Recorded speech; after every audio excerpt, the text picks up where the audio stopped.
along with Armenia, would be enough to get me arrested in Turkey today. Clearly, we have long ways to go to educate the world, and today we are starting by rolling out a curriculum model at the end of this presentation. This model was formulated back on the 91st anniversary of the genocide back in 2006. I was the Social Studies Department chairperson at Del Valley High School, and I designed a genocide unit for my pre-AP world history classes.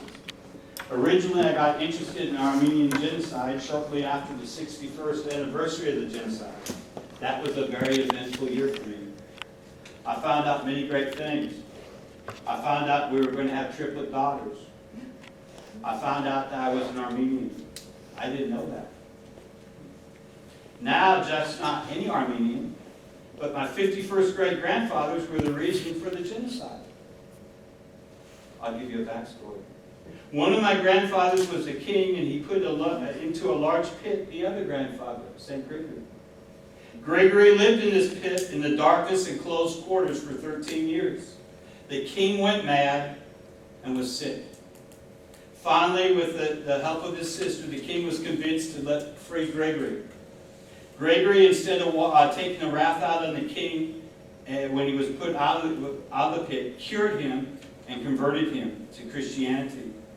The king then had his family baptized by St. Gregory, and in 301 AD, the Armenians became the first Christian nation in the world. All from one person. One person made a great difference. Now, since 301 AD, the Armenians have been attacked by the Arabs, the Persians, the Seljuk Turks, the Mongols, and finally the Ottoman Turks. They have been a bastion of Christianity in the sea of Muslim belief for the past 1,200 years. Then on April 15, 1915, the genocide began. In the end, somewhere between 1.5 and 2 million Armenians were martyred for their beliefs. What you will witness at the end of this program began originally as a class project in 2005-2006 school year. In 2009, it became an international project. And we worked with schools in Taiwan, the Czech Republic, Norway, Armenia, Georgia, Ukraine, and Russia, to name a few. This year, we've made some major changes. We switched from being adversarial, we took that one thing off there, and gone to inquisitorial. You'll see 3 judges up here. Lance needs to be over there, please, sir, and put in the row.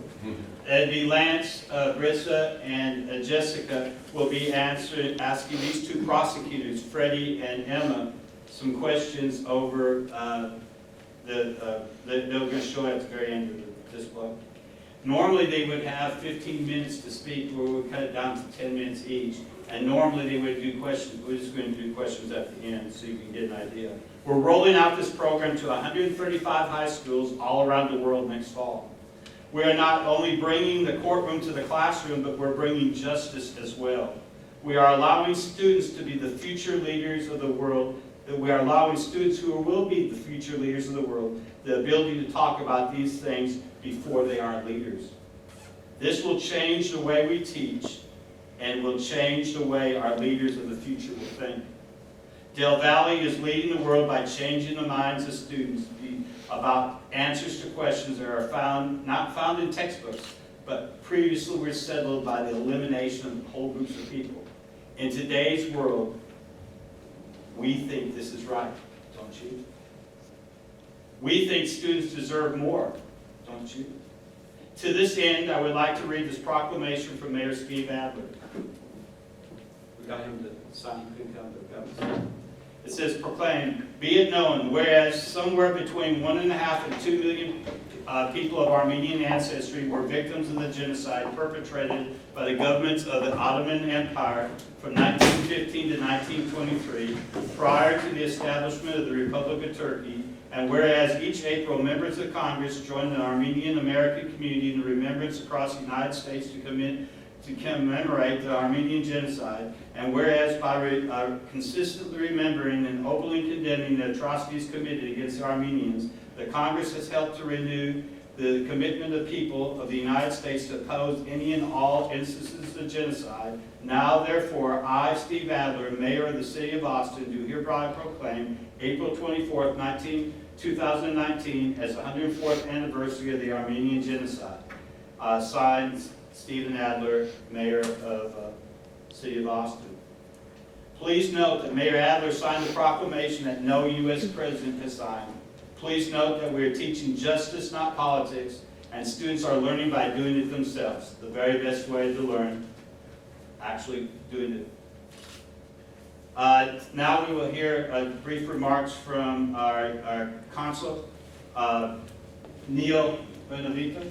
Neil, could you come up here and just introduce yourself a little bit? I don't need to go all the way up there. Okay, good. Just stay right there. I'll stay right here. I'm Neil Bonavita. I'm the General Counsel for Del Valle ISD, and I'm so glad to be here today. As an attorney, I'm always interested in seeing these types of processes, and on behalf of Dr. Crook, I want to wish you the best as we move forward today through this process. And I'm here to learn. Thank you very much for having me. Thank you. Okay, now the next we're going to be called up here is Norris Sebastian. He's our Career and Tech Director. Norris? Well, unlike Neil, I will go to the front. So, I'm Norris Sebastian. I'm the Career and Technical Education Director for Del Valle. And first, I want to welcome all of you here on this day. We're very proud of our students, and we're very proud of our staff and the work that they've done and the outreach that they do and the things that they make happen. Thanks so much to the World Affairs Council for offering internships to our students. They're very excited about that, and it's really driven and made that bar a lot higher for our students. And the things that these students and staff, Mr. Cunningham, are doing in this program is top-notch. It's world-class. There's not a lot of schools in the United States that are doing the level of activities that these students are involved in right now. We expect great things from them. As Mr. Cunningham said, we do expect these students to be future leaders in whatever profession and whatever they do in life. They've exhibited that here. They've made those connections here, and through things like the Armenian Genocide Project and Remembrance Day, it brings that history to them so they understand world activities in context. And that's happening in this classroom every single day. So thank you students, and thank you, Miss. Thank you very much. Our next speaker will be Ben. Hello, I'm Ben Ramirez, and the World Affairs Council of Austin is really honored to be a partner with Del Valle ISD, as well as the Superintendent, Dr. Kelly Crook, and Mr. Cunningham. Your students have done a fantastic job working toward the Global Scholars Certification. And Global Scholars Certification is intended to encourage students to go ahead and work on international collaborative projects like this Armenian Court demonstration that we'll see today, as well as we have an academic world quest competition. And one of the teams from Del Valle High School actually won the regional competition that we held at Macomb School of Business back in February. So really excited that the students will be able to travel up to Washington, D.C. and represent Central Texas in the national competition against some very talented young people around the U.S. So the World Affairs Council of Austin has been engaged with a lot of local, internationally focused business professionals who work with the students and want to encourage more of the students to think about doing things beyond the state of Texas and how their future career will actually impact the world that we live in. So I thank you all for the invitation to be here today and look forward to learning more from the global scholars. Thank you so much, Ben. Our next speaker will be Beth Hudson. You can stand there if you want to. I'll just stay right here. I wasn't planning to speak, but I'm a social studies specialist for the Austin district, and there's nothing quite so gratifying for an educator than to learn from students. So I'm pleased to be here, and thank you for including me. Okay, maybe tell the people that may not know, tell us a little bit about your background and what you've done so far, because I know it's very strong in this. Yeah. And don't be modest. Well, a couple of years ago, I encountered the Genocide Education Project at the Texas Council for Social Studies, and I got very interested. And I have worked with them and Laron and some of the other people here, and we've been involved in a number of things and putting together some professional development for teachers, and then they honored me with an award in California about a month ago. That's very good. Okay. Very good job. And now we'll hear from Miran. Miran, I've known probably for about 12 years now or so. Yes. Good afternoon. How's everyone doing? Can I borrow your HDMI Yeah. cord from there? Fred, you So, might have to help him out. my name is Miran Aroyan, and I'm used to giving lectures for about an hour and a half. So, just bear with me, I won't give you the full hour and a half here. But I did want to show you a few things. Let's see if we can get this to come up. Sometimes I run into little challenges with, oh, look at that. Are we all familiar with Murphy's Law? Yes. Well, oftentimes when I'm using equipment like this, I run into what I call as O'Brien's Law. Anyone know what O'Brien's Law is? O'Brien's Law said that Murphy was an optimist. Oh, please, how about a little cooperation? There we go. There we go, okay. So what I want to do, first of all, is, we'll go the other way. So the Armenian word for Armenia is Hayastan, and this is in the Armenian script up above here. And I want to just show you a couple of images, primarily to demonstrate how long Armenia has been around. It's been around for a long time. A number of years ago, they discovered this winery in Ani, and it dates back to about 6,000 years, 6,000 years old. This is the oldest known shoe in the world. It dates back about 5,500 years. And still looks in miraculous shape. You can even see the Nike logo on the bottom. I wanted to, and this is a word that clearly you all have been studying here quite a bit, genocide, and it was coined by a Polish attorney, Raphael Lemkin, and in Greek, genos is race or people, and side is the act of killing. You're familiar with things like pesticides and herbicides, those are all meant to kill. And one of the things that Raphael Lemkin worked on was the international recognition of this term genocide and also the significance of what genocide means. So Turkey, as I'm sure we're going to hear a little bit about here, has worked very hard on not recognizing the Armenian genocide. As Mike said earlier, it is a crime in Turkey to discuss the Armenian genocide. They regularly threaten foreign governments. They persecute Armenian descendants that live in Turkey today. They have assassinated various activists, Hrant Dink being one of the most famous Armenians that was assassinated. They do pay U.S. lobby firms and academics in academia to support their denialist claims. And still today, they continue to destroy historic Armenian buildings. There are 30 countries that do recognize the Armenian genocide. You'll notice that there are 3 prominent ones that do not. That's the United States, UK, and Turkey.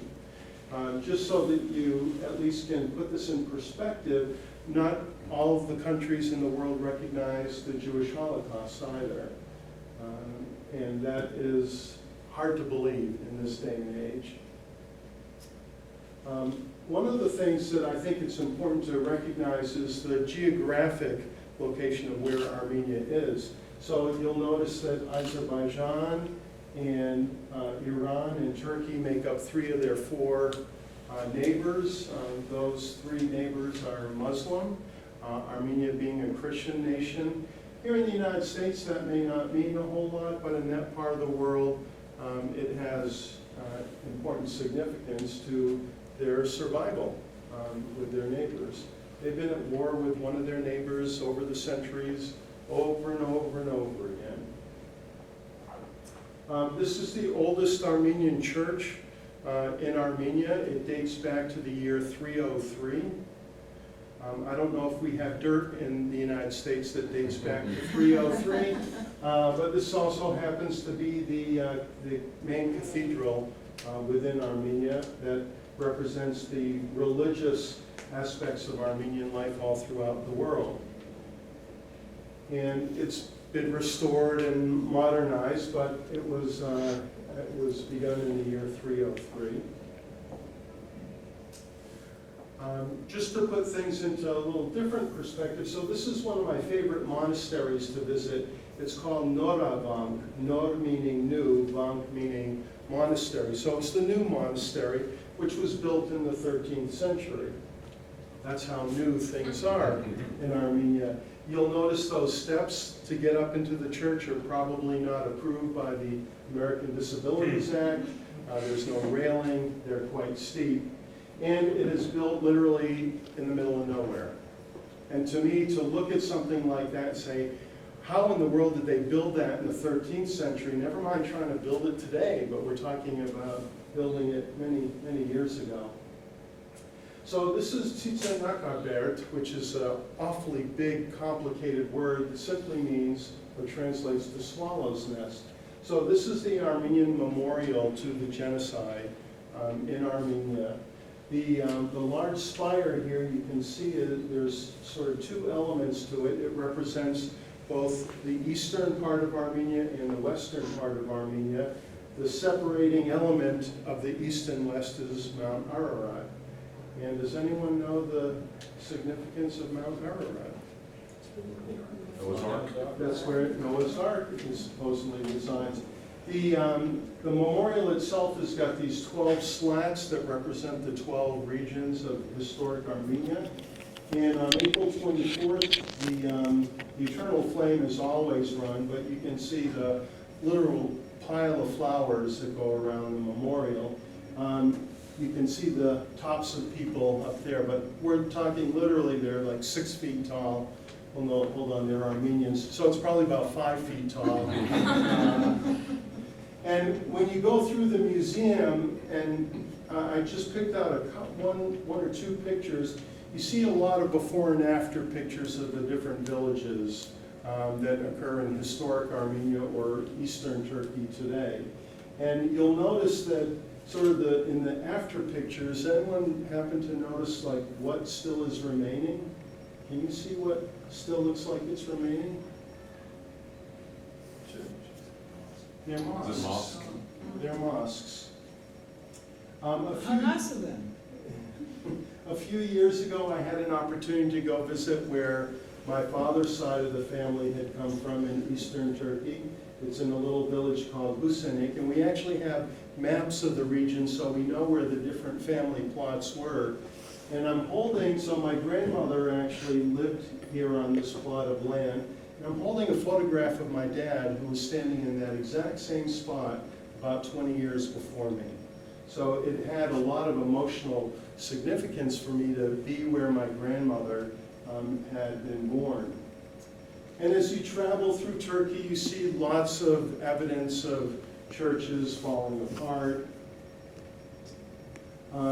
So the word Armenian, Ermeni, in Turkish is rarely used. So very rarely will you ever see the word Armenian being used. In fact, in many parts of Turkey, they deny that there were even any Armenians that lived in that region.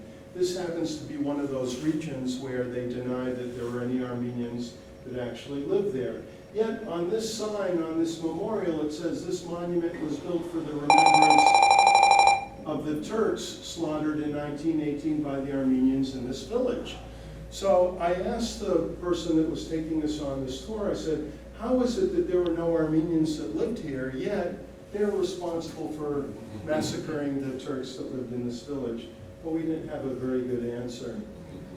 This is the Ani Cathedral in eastern Turkey. It's actually right on the border, so the Arax River is right in back of it, and on the other side is actually Armenia today. If the border was not guarded by Russian troops, Turkey would probably continue their their takeover of Armenia, but it's because of Russia that Turkey has not crossed over that little river. The Ani Cathedral is over 1,000 years old. The name Ani comes from the city of 1,001 churches. And you can see a lot of it has been whitewashed inside of the church. You can see some of the disciples here, for example, but it's all been whitewashed. And it just will decay over the years. So why learn about the Armenian Genocide? And I'm almost done because I know we're trying to be very conscious of time. First of all, it's a very significant human rights event from World War I. It is certainly considered a prototype for genocides that were to come after the Armenian Genocide. In fact, there was a lot of technology that was used during the Armenian Genocide that became very important later on. It's also important to understand the effects of what genocide has done even 100 years later. I mean, why are we still having this conversation?